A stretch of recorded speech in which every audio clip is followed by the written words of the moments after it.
আমার এই মৎস্যজীবী দল চাঁদপুর 9 নম্বর ওয়ার্ডে সম্পূর্ণ সুসংগঠিত। কিছুদিন পূর্বে আমরা 31 সদস্য বিশিষ্ট একটি পূর্ণাঙ্গ কমিটি দিয়েছি। এই বলে আমি আমার বক্তব্য শেষ করলাম। ধন্যবাদ। এই পর্যায়ে বক্তব্য নিয়ে আসছেন চাঁদপুর পৌর 9 নম্বর ওয়ার্ড যুব দলের সংগ্রামী সাধারণ সম্পাদক জনাব ফারুক সরকার।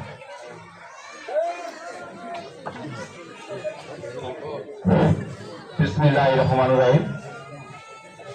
সংগ্রামে আমাদের রাজপথ লড়াকু সৈনিক সিনিয়র নেতৃবৃন্দ যারা আছেন সবার নাম বলতে গেলে অনেক সময় বলছে সংক্ষিপ্ত বক্তব্য দেওয়ার জন্য। এখানে বক্তব্য দেওয়ার কিছু নেই।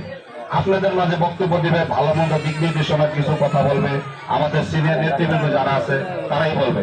তবে আমার একটু কথা, আপনারা যারা মা বোন ভাবি চাচি যারা আছেন আপনাকে নিয়ে আমার একটু কথা। আমরা অঙ্গ সংগঠনের সবাই মিলিত ভাবে বা আমি যুব দলের পক্ষ থেকে আপনাদের সবার ঘরে ঘরে গেছি না? আপনারা সবাই কি সন্তুষ্ট না?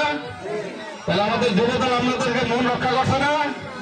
যদি আপনারা সবাই হাত তোলা বলেন তাহলে আমার নেতারা খুশি হবে যে যুব দলের সবাই আপনাদের কাছে গেছে, আপনাদের কাছে ভোট চাইছে, তাই না? তো মা মাটি ডাকছে, তার একটু অমান আসছে শুধু আপনাকে একটা ভোটের জন্য, ঠিক আছে? বাকি বক্তব্য দেবেন আমাদের নেতৃবৃন্দ যারা আছে তারা আপনাদের কাছে বলবে। আমি আর এখানে কিছু বললাম না, এখানে বলে শেষ করলাম। আসসালামু আলাইকুম।